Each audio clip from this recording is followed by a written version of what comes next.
So hello all of you. आज का जो वीडियो है वो आपने थंबनेल में तो पढ़ ही लिया होगा कि कब हमें ऐसा हम माने कि हमारी तैयारी कंप्लीट हो चुकी है जेईई मेन के लिए। देखो, सबसे पहली बात तो ये कि कभी भी हम अपने से 100% सिक्योर नहीं रहते हैं कि सही में हमारी कंप्लीट तैयारी हुई है या वो AIR 1 ही क्यों ना हो, ठीक है ना।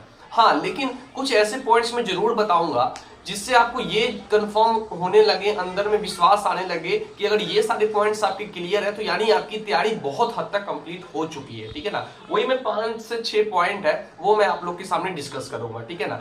देखो, सवाल ये नहीं है कि जेईई मेन का एग्जाम कब होगा, सवाल ये है कि आपकी तैयारी कहां तक पहुंची और कितना दिन आपको और लगेगा उस एग्जाम के लिए प्रिपेयर होने में, ठीक है। तो अभी जो मैं कुछ पॉइंट्स बता रहा हूं, अगर ये सारे पॉइंट्स पे आप काम करोगे या कर रहे हो तो आप सही डायरेक्शन में जा रहे हो। अगर ये सारे पॉइंट्स आपके क्लियर है यानी आपकी तैयारी बहुत हद तक सही जा रही है, ठीक है ना। तो देखो, सबसे पहला पॉइंट ये है कि आपने कितने टॉपिक्स, अपना कितना सिलेबस जेईई का कवर किया। कुछ बच्चे ऐसे हैं जिनका 12 काफी स्ट्रांग है, कुछ बच्चे हैं जिनका 11th स्ट्रांग है, कुछ बच्चे हैं जिनका दोनों ठीक ठाक है, मीडियम है। तो ये है कि लगभग आपका 75 to 80% टॉपिक्स आपके क्लियर हो जाने चाहिए अभी तक, ठीक है ना। अगर नहीं है तो प्लीज करें, और अगर है तो और आगे बढ़े। कम से कम 80% टॉपिक्स, मैं चैप्टर्स की बात नहीं कर रहा हूं, जो टॉपिक्स है, इंपॉर्टेंट टॉपिक्स है, हर चैप्टर में इंपॉर्टेंट टॉपिक्स है कि भाई इससे क्वेश्चंस पूछे जाते हैं, ठीक है ना। तो ये अभी तक आपके कंप्लीट हो जाने चाहिए। लगभग 80% आपका सिलेबस अभी तक अगर है तो आप सही डायरेक्शन में जा रहे हो।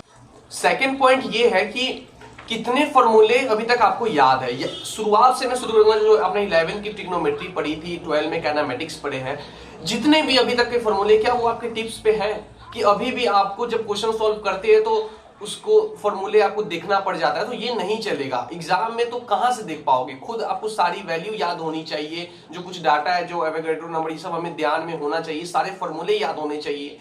तो ये याद होना बहुत ज्यादा जरूरी नहीं। तो एग्जाम में अगर फॉर्मूला ही याद नहीं आया तो क्वेश्चन आप चाहकर भी सॉल्व नहीं कर पाओगे, चाहे वो जितना भी इजी क्वेश्चन क्यों ना हो। थर्ड पॉइंट ये है कि शॉर्ट नोट्स अभी तक आपने तैयार किए हैं या नहीं किए। जिन्होंने भी शॉर्ट नोट्स तैयार किए वो बहुत अच्छा, नहीं किए तो अभी टाइम है। शॉर्ट नोट्स बनाने में टाइम नहीं लगता। जैसे आपका टॉपिक आपने पढ़ा, क्वेश्चन कर लिए, बस शॉर्ट नोट्स तैयार कर लो, क्योंकि जब एग्जाम का 25 डेज बचा रहेगा ना, तो आपको एक ही चीज है जो मदद करेगा, वो है शॉर्ट नोट्स, और कुछ मदद नहीं करेगा, ठीक है ना। तो इन सब चीजों पे आपको काम अभी करना है। अगर आपने नहीं किया है तो जो कर दिए वो बहुत अच्छा, उनकी डायरेक्शन सही है।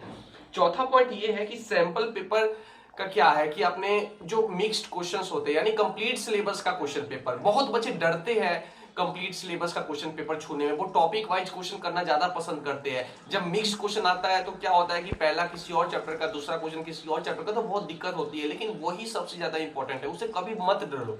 आपके 85 नंबर आए 300 में, आपके 70 नंबर आए सैंपल पेपर करने में, आपके 60 नंबर आए, लेकिन वही रियल मार्क्स है जो ओरिजिनल में आप जेईई मेन में जाओगे तो वही आपको मदद करेगा और वहीं से आप इंप्रूव कर सकते हो। इस चीज का वेट मत करो कि मेरा सिलेबस कंप्लीट होगा तब मैं सैंपल पेपर या प्रीवियस ईयर ये सब बनाऊंगा, इसका बिल्कुल भी वेट मत करो। आपको जितना आपने पढ़ा है, जितना भी आपने पढ़ा है, आप कंप्लीट सिलेबस का क्वेश्चन पेपर उठाओ। कितने क्वेश्चन बन रहे हैं भाई?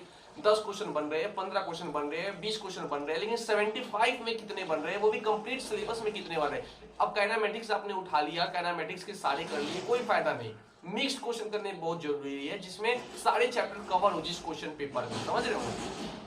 उसके बाद अगला पॉइंट ये है कि आपने प्रीवियस ईयर क्वेश्चंस पे आपका कितना कमांड है। आप देख ही रहे हो कि इस बार जो 2020 में पेपर हुआ था, 8 क्वेश्चन पेपर जैन में, 8 क्वेश्चन पेपर अप्रैल में, उससे पहले की इतने सारे जो क्वेश्चन पेपर है, ऐसा तो नहीं कि आप ये सब छोड़ के जा रहे हो।